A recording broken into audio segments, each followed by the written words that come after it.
সার্কাসের তাঁবুতে বাবার পাশে বসে মনোযোগ দিয়ে তাসের খেলা শিখছে বছর পাঁচেকের ফুটফুটে মেয়েটা। বাবা সার্কাসের নামকরা খেলোয়াড়, শরীরের নৈপুণ্য থেকে শুরু করে তাসের ম্যাজিকে তার সমকক্ষ আর কেউ নেই সেই সার্কাসে। বাবার মতন ওইটুকুর মেয়েটারও তুখুর বুদ্ধি, একবার দেখেই খেলা শিখে নেয়। এরই মধ্যে তাসের সবকটা ম্যাজিকে আয়ত্তে চলে এসেছে তার। এখন বাবার কাছে নম্বরের ভেলকি শিখছে সে। মুখে মুখে যোগ বিয়োগ গুণ ভাগ ছটপট করে ফেলতে পারে 5 বছর বয়সের ওইটুকুন মেয়েটা। ছোটবেলা থেকে আঙ্গুল গোনে অঙ্ক গোনা তার ধাতেই নেই। ব্যাঙ্গালোরের গোড়া হিন্দু ব্রাহ্মণ পরিবারে তার জন্ম। ছোটবেলা থেকেই ঘরের কাজে তার মন বসত না। মা কোনোদিনই মেয়েকে ঘরের কাজে কাছে পেত না, বরঞ্চ ঘরের কাজ বাদ দিয়ে সার্কাসের তাঁবুতে বাবার সাথে ঘুরে বেড়ানোই ছিল তার আনন্দ। ছোট মেয়েটা ছোটবেলা থেকেই সবসময় তার বাবাকেই অনুসরণ করত। হাজার অভাব থাকলেও, পেটে প্রচন্ড ক্ষুধা থাকলেও মুখে তার প্রকাশ থাকতো না কখনো। তার বাবা যখন তাসের ম্যাজিক দেখাতেন, প্রতিটা তাসের নম্বর তার মুখস্থ হয়ে যেত। একসময় বাবা আবিষ্কার করলেন তার মেয়েকে তাসের খেলায় হারানো একেবারে অসম্ভব। ওইটুকুন মেয়ের প্রতিভা চাপা থাকে না, খুব দ্রুতই ছড়িয়ে পড়ে পুরো শহরে। একটু বড় হয়ে মেয়েটা ঘরের কাজ বাদ দিয়ে যোগ দেয় পারিবারিক ব্যবসায়। সেখানেও নিজের ম্যাজিক দেখান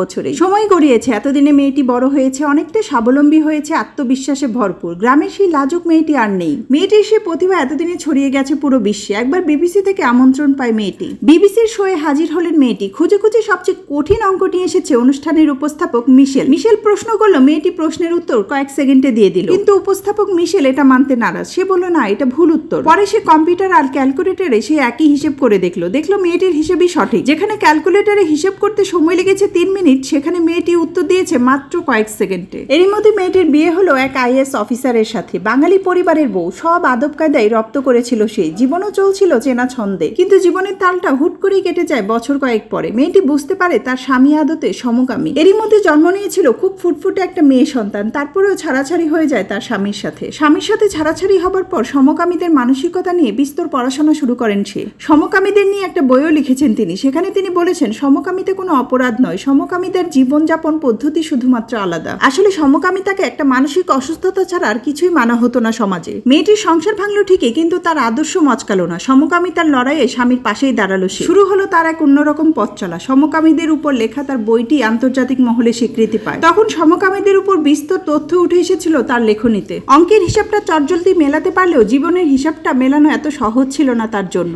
জীবনের হিসাবটা মেলাতে গিয়ে বারবারই তার হোঁচট খেতে হয়েছে পদে পদে। ছোটবেলায় তার বাবা তাকে ক্যালকুলেটর বলে ডাকতেন। শৈশবে বাবার দেওয়া সেই নাম পরবর্তীকালে এক ব্যাগকে মেনে নেয় পুরো বিশ্ব। এছাড়া তিনি হিউম্যান কম্পিউটার হিসেবে পরিচিত ছিলেন। তবে তার এই খেতাবটা মোটেও পছন্দ ছিল না তার মতে কম্পিউটার থেকে মানুষের মস্তিষ্ক অনেক বেশি ক্ষমতা রাখে। এই অসম্ভব প্রতিভার মেয়ের গল্প শুনে খুব জানতে ইচ্ছে করছে না কি নাম তার নাম শকুন্তলা দেবী, যিনি কম্পিউটারের থেকে 12 সেকেন্ড আগে সমাধান করত জটিল সব অঙ্ক। যে ছোটবেলায় কোনোদিন স্কুলে যায়নি, তার কোনো শিক্ষক নেই, তার শিক্ষক সে নিজেই। শকুন্তলা দেবী আজ আর বেঁচে নেই। দেশের গর্ব, নারী শক্তির অনন্য প্রতীক শকুন্তলা দেবীর মৃত্যু হয়েছে 2013 সালে। তবে এরকম প্রতিভাবান নারী বেঁচে থাকবে ইতিহাসে আজীবন।